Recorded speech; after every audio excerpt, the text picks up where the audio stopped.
Սամյան, այսօր հայտնի դարձավ երեկել ևս, որ Նիկոլ Փաշինյանը խաղաղության մրցանակ է ստանում։ Այսօր նաև Թրամփը նրան հրավիրել է խաղաղության խորհրդին միանալ Գազայի հետ կապված։ Փաստորեն Հայաստանի իշխանության ղեկավարը խաղաղություն է բերել ամբողջ աշխարհում դա գիտակցում ենք, բայց մենք դժգոհում ենք, որ իրական խաղաղություն չի, այն ինչ կոչվում է թրիփի ճանապարհ եւ այլն։ Տեսեք, այդ խաղաղությունն ասածը միշտ էլ իրենք կգնահատեն, եթե իրենց շահերից բխող որևէ լուծում է լինում։ Մենք տեսնում ենք, չէ, աշխարհում ինչ է կատարվում։ Աշխարհում այլևս որևէ օրենք, կարգ չի գործում, գործում է ուժի իրավունքը եւ ովի ինչ կարողանում անում է։ Այն ինչ որ այսօր մենք տեսնում ենք Վենեսուելայի հետ կապված, Գրենլանդիայի հետ կապված, Գազայի հետ կապված, մեր տարածաշրջանի հետ կապված, այս աշխարհի ամբողջ ընթացակարգերի կարգի վայր շուռ գալը նշանակում։ Եվ այս մթնոլորտում բնական է խոսել ինչ որ արժեքների մասին, որ խաղաղությունը արժեք է, իհարկե։ Եվ իրական կայուն խաղաղությունը նախ նշանակում է, որ այն պետք է ձեռք բերվի նկատի ունենալով կողմերի օրինական պահանջները եւ դրանց բավարարման ուղղությամբ պետք է գործընթացը տեղի ունենա։ Բայց մենք այստեղ ոչ մի օրինական մեր պահանջի մասին խոսել չենք կարող, մեր իրավունքների որևէ արձանագրման մասին չենք կարող, որովհետեւ տեսնում ենք ինչ է զիջվում այս ընթացքում եւ այդ զիջումները այո նպաստում են մնացած բոլորի շահերի սպասարկմանը եւ այդ շահերի սպասարկման արդյունքում ձեռք բերված այսպես կոչված զինադադարը, դա անվանում ենք ոչ թե խաղաղություն, այլ ժամանակավոր զինադադար եւ այդ զինադադարը կարող է ցանկացած պահի խախտվել, եթե հանկարծ Հայաստանը որոշի ինչ որ մի բան այլևս չզիջել, օրինակ։ Եվ սա կբերի նոր բախումների։ Այսինքն այս խաղաղություն ասածը այնքան ձևական է, որ որևէ լուրջ անգամ գնահատման արժանի չի։ Իհարկե իրան մեդալներ կտան, պարգևատրեն, որովհետև ինչ ուզում են մարտանում է։ Ինչ ուզում են մարտանում են, ինչու՞ չսիրաշահել, այսպես ասած։ Սա տեղի ունենում եւ ստեղ չեմ կարծում որ մենք ստորագրեցինք վերջի մենք էլ ինչ մնաց ասում եմ զիջելով գալիս ենք անցած հա հա դե իրանք ասում են միջանցք չի իրանք դե բնական է ասեն միջանցք չի այն ինչ որ արձանագրել են նախ առաջի պարբերությունը ամեն ինչ խոսում է այս փաստաթղթի արժեքի մասին առաջի պարբերությամբ ինչ որ ստորագրել են Վաշինգտոնում, այս վերջերս արդեն, ասում են, որ սա իրավական ուժ չունեցող հաստատուղթ է։ Այսինքն ներկայացնում են այստեղ որպես դե յուրե հաստատված, այսպես ասած, խաղաղություն եւ թրիփ, որը որևէ կապ չունի իշխանության սահմանափակման հետ, ուղղակի ծիծաղ է առաջացնում։ Եթե պարզ խոսքով ասենք, մենք ունենք այսօր 26% ինքնիշխանություն։ Այնքան, ինչքան մեզ տրամադրել են, որ մենք այդտեղից կարող ենք մասնաբաժին ունենալ, շահաբաժին ունենալ։ Ինչ է, 26%-ով, դա ամբողջ քո տարածքով անցնում է ճանապարհ։ Ոչ մի վետո իրավունք չունենք, դե այդ ասածները եւ դրածների տարբերությունը մենք արդեն պետք է սովորենք տեսնել եւ իրականում թե ինչ ուղղությամբ այս ամեն ինչը գնում, նույնպես պիտի կարողանանք տեսնել։ Այսինքն ակնհայտ է քո տարածքով ճանապարհ ես տալիս։ Մեր տարածքն է, չէ՞, բայց այդ տարածքի տնօրինությունը միայն 26%-ով ունես։ Այսինքն 74%-ը տալիս ես իրանց 49 տարով, հետո եւս 50 տարի դրան գումարվելու է, եւ եթե այնտեղ մեկը կասկածում է, որ ամերիկյան ամբողջական վերահսկողությունը եւ ամերիկյան ամբողջական դիարժեք այս գործընթացը իրականացնելը ինչ որ սահմանափակում է ունենալու նաեւ տեսեք ամերիկան ինչպես է վարվում մյուսների հետ այսինքն Հայաստանը ինչպես կարող է այնտեղ ինչ որ վետոյի մասին ծպտալ իշխանությունների ասելով մենք էլի իշխանությունների ասելով մենք ունենք արդեն մեր երազած Հայաստանը որը պետք է մենք գովերքենք պետություն ասածը մեր հիմնական արժեքը որը ձեռք ենք բերել հիմա տեսնում ենք ինչ պետության մասին ենք մենք այսօր խոսում այսօր Հայաստան որպես պետություն չկա կա Նիկոլ Փաշինյանի կալվածք որը ինքը տնօրին է ասում է դա պայմանավորված է ոչ միայն Ռուբինյանի իշխանությունը ասում է դա պայմանավորված է ներդրումների չափով 74%-ը նրանք նրանց է վերապահված։ Չի կարող այդպիսի բան լինել, որ քո տարածքով անցնի ու դու գոնե կես-կես չլնես, էլի։ Այսինքն հասկանում եք, սա այն աստիճանի մեզ ուղղակի նվաստացնող բան է, որ ինչ պիտի օրինակ բանը, այս ինչ են սկսել, ինչից են սկսել բանակցելը, որ հասել են 26%-ի, չէ՞, հարց առաջանում։ Շատ ճիշտ էր մեկնաբանել պարոն Օսկանյանը, այսինքն եթե լուր նստեինք ընդե, կարող է մի քիչ ավելի լավ վիճակ ունենայինք։ Ռուբինյանը երեք հակադարձում էր Օսկանյանից բարձրացնելու։ Հակադարձում էր, ասում էր բարի նախկինում գույք պարտքի դիմաց տվել, եթե այդքան ճկունեին, թող Գույք պարտքի դիմացը բազմիցս բացատրվել է, թե ինչքան օգուտ է տվել Հայաստանին եւ գույք պարտքի դիմացը այսօր էլ ապացուցվում է, որ այն գործարանները, որոնք չէին աշխատում, առնվազն սկսեցին շնչել, հիմա դրան չանդրադառնանք։ Իրենք այնքան բաներ են աղավաղում, իրենց ասելով մենք մինչև 2018 թիվը լրիվ սխալ ենք ապրել, ընդհանրապես որպես ազգ։ Եվ 2018 թվականից իրանք մի հատ պայծառ ապագա են մեզ վերել, որ տեսնում ենք այդ ապագան ինչա տալիս է, որ ասում ենք ինչ ենք զիջել, անընդհատ զիջելով գալիս ենք։ Ինչու չկարողացանք, որովհետև մենք սուբյեկտ չենք բանակցությունների, մենք օբյեկտ ենք։ Մենք դրա մասին բազմիցս ասել ենք, այսինքն մենք սեղանի վրա ենք, մենք սեղանի շուրջ չենք։ Մենք այնտեղ նստում ենք ձևական բուտաֆորիայի նման, բայց մնացածները որոշում են, թե մեզ ինչ տան, ինչ կրճոններ մեզ տրամադրեն։ Ինչի վրա։ Ոչ, ասեմ ասում ես, ոչ այդ նախ ասեցի, չէ, այնտեղ իրավական ուժունացում որևէ բան չկա։ Նախ սկսենք այդտեղից, ինչ որ գրված է առաջի պարբերությունը։ Եթե իրավական ուժ ունեցող որևէ բան չկա, մեկ։ Երկրորդ, կա իրավական ուժ ունեցող մեկ այլ բան, որը այդ ստորագրած 5 կետերից մեկն է, որ անխոչնդոտ պետքա կապ ապահովի Ադրբեջանի երկու մասերի միջև։ Այսինքն այդ անխոչնդոտ կապը իրենք հիմա մեկնաբանում են, ասում են մենք այդտեղ խնդիրներ ունենք եւ այդ անխոչնդոտությունը պետքա ապահովվի։ Դրա հետ կապված մանրամասնություններ կան եւ դեռ լինելու են։ Հիմա սա ինչ է նշանակելու։ Հիմա տեսեք, իրենք նաև ասում էին, որ մենք այնտեղ ներկա ենք լինելու, սահմանապահ, որպես անձնագրերել են մենք ստուգելու, սահմանապահություն ենք անելու, մաքսային մենք ծառայություններ ենք անելու, բայց խորամանկորեն գրել են front office, back office հասկացությունները։ Սա ինչ է նշանակում։ Սա մենք ընկալելու ենք back office-ում, այնտեղ դեռ նստած, front office լինելու է նա ինչ-որ կորոշի ամերիկյան այդ կազմակերպությունը եւ կապահովվի Ալիևի պահանջը։ Այսինքն իրանք չպիտի տեսնեն հայ ոստիկանի կամ հայ սահմանապահի դեմք։ Այսինքն էլ եմ ասում, հասկանում եք, այսինքն մենք անընդհատ այն ինչ որ լսում ենք, օրինակ, դժբախտաբար եմ դա ասում, դժբախտաբար,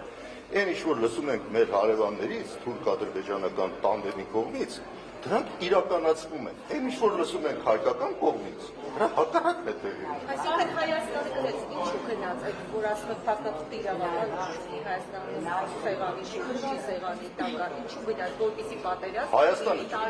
մենք այսօր Հայաստանի շահի պաշտպանության մասին չենք կարող խոսել այն պարագայում, երբ որ այդ բոլոր բանակցություններում Հայաստանը ներկայացնողը կա, բայց Հայաստանը չկա։ Սա մենք պիտի հասկանանք, Հայաստանի ժողովուրդը դե չկա, կա Հայաստանը ներկայացնող մի վարչապետ, որը բնականաբար իր խնդիրն է լուծում, իր իշխանություն պահպանելու հաստատություն։ Երբ որ այդ տեսակետից ես նայում, ամեն ինչ տրամաբանական է դառնում, բնականաբար ինքը ուզում է իր իշխանությունները պահպանի եւ դա միայն մի ձևով կարող անել, ստանալ այս ձևի գովասանքներ տարբեր կողմերից, սա փորձել օգտագործել նախընտրական իր քարոզչության մեջ եւ ժողովրդին հերթական անգամ խաբել, համոզել, որ ինքը մեծ դարակազմիկ հարցեր ուծել խաղաղություն է բերել։ 21 թվին էլ է, չէ՞, նույն բաներն ասում, թե մենք ենք գալի պատերազմ բերում, ինքը եկել է խաղաղություն է բերում, տեսանք ինչ բերեց 21-ից հետո ամեն տարի զիջելով եկել ենք, նայեք մինչև 25-26 թիվն էլ հիմա հերթական բաներ եք տեսնել։ Այսինքն խաղաղություն ասածը հերթական փուչիկն էր, որը մենք ճիշտ չգնահատելով մեր ժողովուրդը, իդեպ 21 թվին նորից ձայն տվեց այս իշխանություններին։ Հիմա ինքը նույն այդ պրյոմը, այս հնարքը նորից ուզում է իրականացնի։ Տեսել է, որ հեշտ խաբվող ինչ որ մի հասարակություն է ձևավորվել, որին կարելի է այսպեսի մատուցել նման գաղափարներ, այսպես խաղաղության, գեղեցիկ խոսքեր եւ այլ, հերթական անգամ մի քանի ամիս է մնացել, այս ընթացքում էլ բոլոր կողմից կօգնեն, որ ինքը մնա իշխանության, դե տեսնում ենք ինչ է կատարվում, չէ՞, թուրքերը մի կողմից, ադրբեջանցիները մյուս կողմից դարել են իր քարոզիչը եւ իր շտաբի անդամներն են, այսպես ասած, դարել, արդեն ընտրական գործընթաց են սկսել, որ սա կարողանա այդ ամեն ինչը ներկայացնել որպես մեծագույն ձեռքբերում եւ հերթական անգամ ժողովրդին խապի եւ քրեն ստանա։ Այսինքն իր խնդիրը իր իշխանությունը պահելն է, ուրիշ բան չկա այստեղ։ Համաձայնության գալ Իրանի հետ, ասում եմ մենք խոսենք, բացատրենք, ինչքան ժամանակ է բանակցությունը։ Ну, տեսանք Իրանին ինչքան են բացատրել, Լարիջանի հայտարարությունները կարծում եմ շատ վերջախոս վկայությունն են այն բանի, որ իրանք շատերի նման որ այսօր հավատում են այս տրիպը, որ իբրթե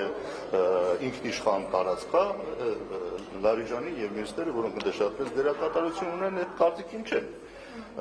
Եվ կամաց բնականաբար իրենք ինչ խնդիր են ստեղ ստանալու։ Իրենք ստանալու են իրենց սահմաններին կպած մի իրավիճակ, որ անընդհատ իրանց համար խնդիր է Ամերիկա-Իրան հարաբերությունների մասով։ Այդ կոնֆլիկտը գոյություն ունի եւ դա մենք տեսնում ենք անընդհատ։ Հիմա այդ կոնֆլիկտը գալիս է իրանց դռան դեմ կանգ։ Սա ինչքանով է լավ լինելու։ Ով Հայաստանը ընդհանրապես ոչ մի բանի մասնակից չի, ամբողջ հարցը դա Հայաստանը Երանի Հայաստանը ինչ որ մի բան թույլ չտար։ Երանի ես այնքան կուզենայի, որ մենք մի օր զարթնենք, տեսնենք, որ Հայաստանը մի բան թույլ չի տալի։ Նու դուք մի բան տեսել եք, որ Հայաստանը թույլ չտա։ Ընդհակառակ Հայաստանի գիստենը, որ ամեն ինչ թույլ տա, որ իրեն պահեն իշխանության։ Հայաստանը չէ, ասեցի, Հայաստանի իշխանությունները։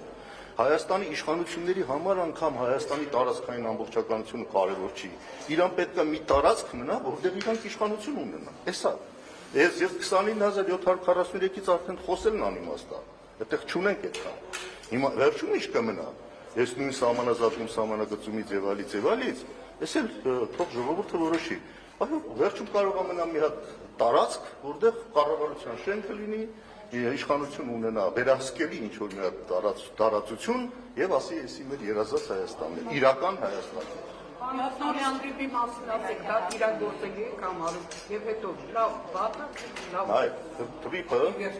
ասեցինք, ուրեմն տրիպը այս վիճակով ինչ որ ընթացքը կա, այդ ընթացքը ընդունելի չի մեզ համար, բայց իհարկե բանակցելի է եւ եթե Հայաստանն իսկապես կարողանա լուրջ բանակցություններ վարել եւ տրիպը չդառնա կռվախնձոր, այլ տրիպը դառնա մեր բոլոր ռազմավարական գործընկերներին նաեւ համախմբելու միջոց,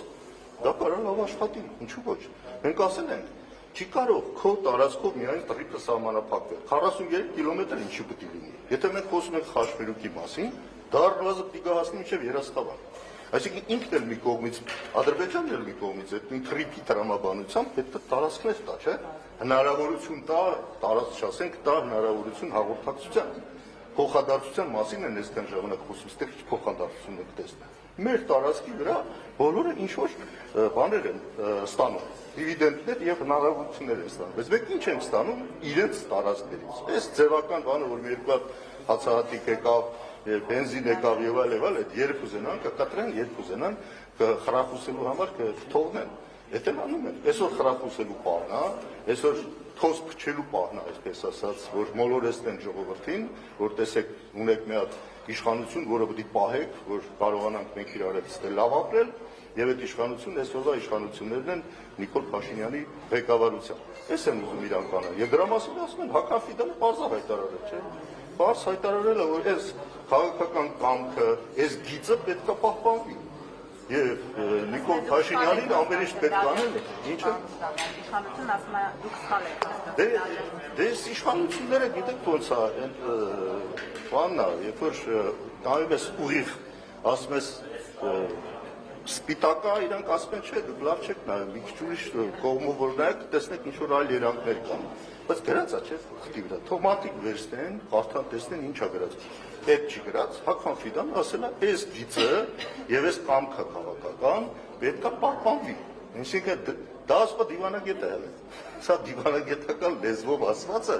ասում է ուղիղ խոսքը նույն ավանակին են ասում։ Ստորեք այս բաներ կա ժողովրդի մեջ ասացված։ Հիմա պարզ ասի որ չէ, Նիկոլ Փաշինյանը իմ կարդաշն է, իմ յոլդաշն է,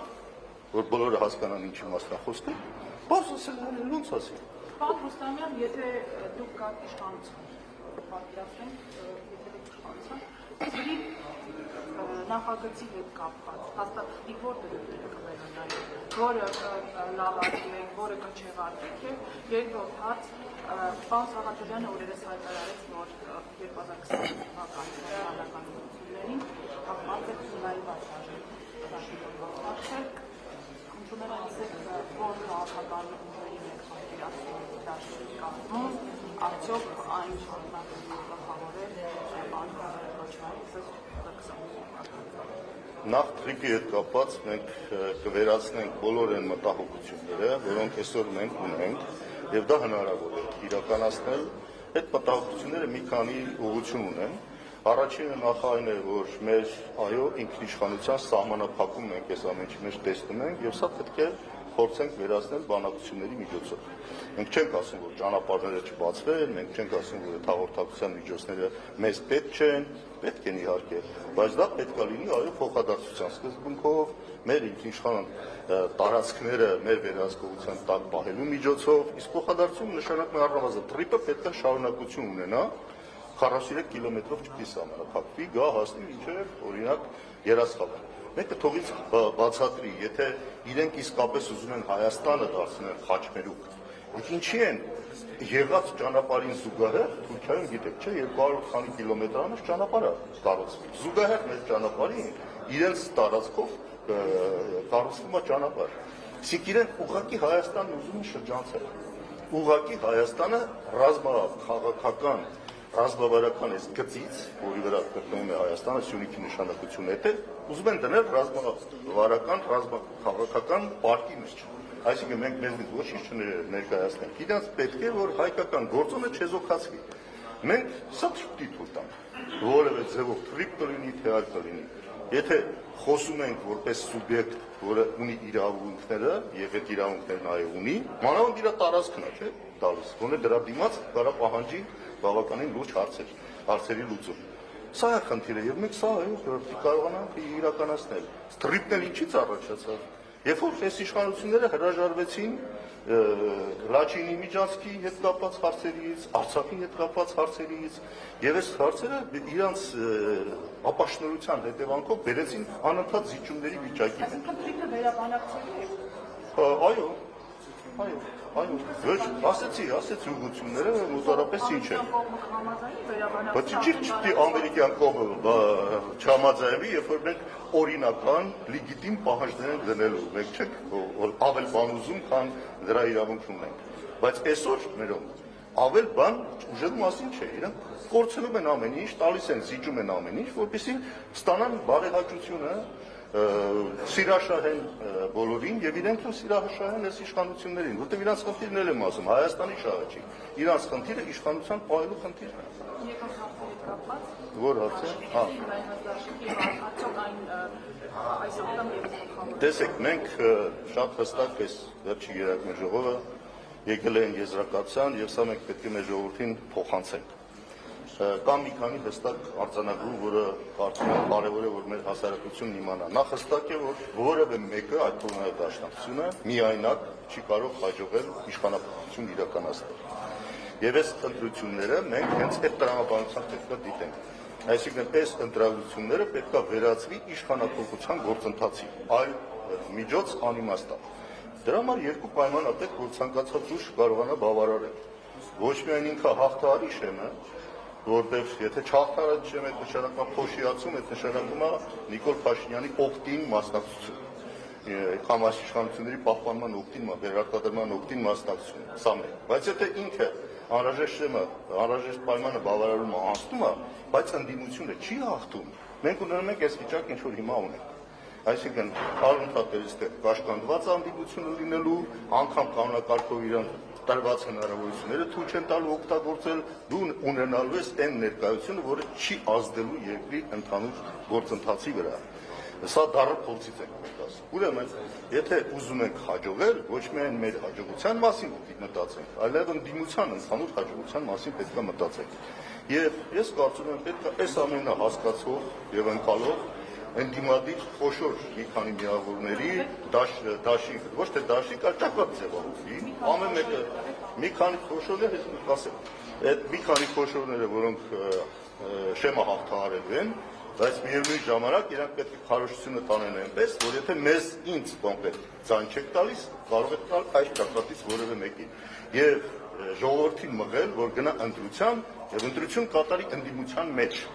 Սա է հարցը, որտեղ մեր հիմնական խնդիրը եւ ընդդիմության հիմնական խնդիրը пассив ընտրազանգվածին ակտիվացնելն է։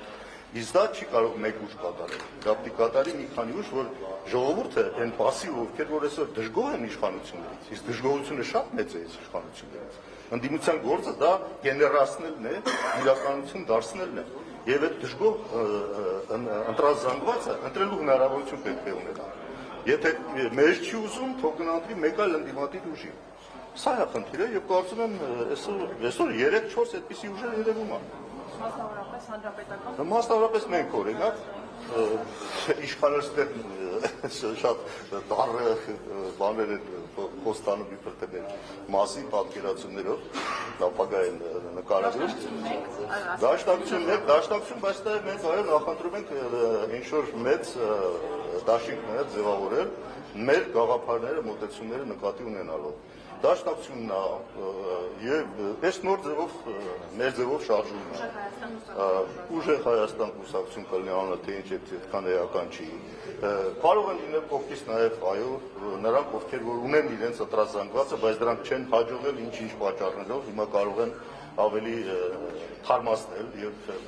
վերանայել իրենց մոտեցումները 3-4 հաստատ կարող են լինել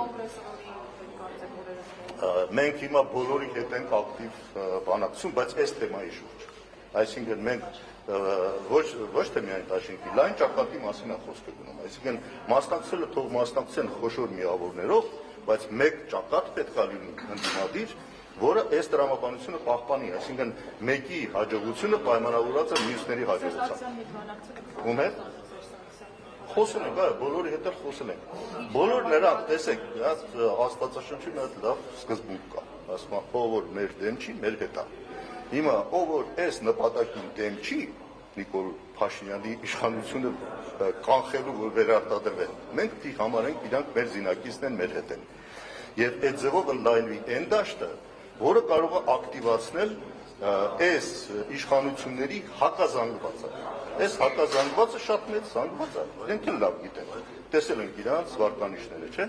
բայց այդ հակազանգվածը ակտիվացնելու խնդիր գոյություն ունի, որը պետք է ճիշտ տեխնոլոգիայով այս անգամ ընդդիմությունը մի կողմ դնի իր ամբիցիաները անձնական, անհատական եւ մտածի ընդհանուր ընդդիմության հաջողության մասին։ Պարոն Սիմոնյան, այս համակարգում մի հարց է, ներողություն թեմա շարունակելով, ընտրությունների թեմա շարունակելով ներողություն շոշափեցիք Սամվել Կարապետյանի կողմից ձևավորված Ուժեղ Հայաստանի անունը, դիտարկեցիք դաշինքի կազմում քաղաքական ուժ, բայց մեր ձևովի համակարգող Նարեկ Կարապետյանը քանիցս հայտարարել է, որ իրենք չեն ուզում աֆիլացվել նախկին քաղաքական ուժերի հետ, այսինքն նախկին իշխանությունների հետ եւ գրեթե բացառեց գործակցությունը նախկին նախագահների։ Բայց մենք չենք ասում, մենք այնպիսի բաներ ենք ասում, որ այդ աֆիլացիաների բաներից վերը, դե չեմ էլ ասում նույն անան, իմ ասածը լավ օքեյ, բայց ունենք չէ ինչ-որ վստահություն, չեմ ասում ունենք շատ մեծ վստահություն, որ կարող ենք 50%-ից ավելի բերել, մենք այդպիսի ամբիցիա չենք դրսևորում։ 50%-ից ավելին, 21-ից ավելին կունենա։ Ո՞վ։ Երեկանեն Սիմոնյան իշխանություն ասում է, Դե իրանք 21-ի իրանք որ թողես 90% կունենան, իրանք իրականում իսկապես կտրված են հանրային տրամադրությունները իրանք լավ գիտեն, բայց քարոզչական մեթոդներ են կիրառում, որպեսզի դա չեզոքացնեն։ Այս բնական է, տես պիտի ասի, բայց ինչ պիտի ասի։ Ասես որ Հայաստան խմբակցությունը ոչ այս թվով էլ չի լինի խորհրդարանում, եթե անգամ Դե իսկ Հայաստան կլինի։ Էս է Վերադառնալով իմ հարցին, Հայաստան խմբակցություն չլինի, Հայաստան չլինի, ուժեղ Հայաստան չլինի, Հայաստան էլ չլինի, որ ՔՊ եղավ ընդհանրապես մենք քեմալական պայմանագիր կկնքենք եւ կունենանք թուրք-ադրբեջանական տանդեմի ասոցացված մի տրիադ կկազմենք։ Տանդեմը դառնա տրիադ։ Հայաստանը ձեր կարգախոսն չէ, երբ թվականին, բացվեն ձեր քաղաքախոսը դառել է քաղաքական Դե այնպես բանը որ բոլորն էլ իսկապես եթե Հայաստանը սիրում են Հայաստանի հետ կապված կունենան որևէ արձարակում, իսկ Հայաստան ուժեղ պետք է լինի, որ հաղթարի այս բոլոր մարտահրավերները։ Դուք դաշինքով մասնակցել եք, ուժեղ Հայաստանը դաշինքի կազմում չի եղել, առանձին է մասնակցել։ Հայաստան դաշինքը նայված կազմով անցել է խորհրդարան, ուժեղ Հայաստանը նույնպես։ Արդեն խորհրդարանում կոալիցիա կկազմում եք։ Արդեն խորհրդարանում ամենագլխավոր պայմաններից մեկը այն է, ճակատ կառաջանա ընդդիմադիր, եթե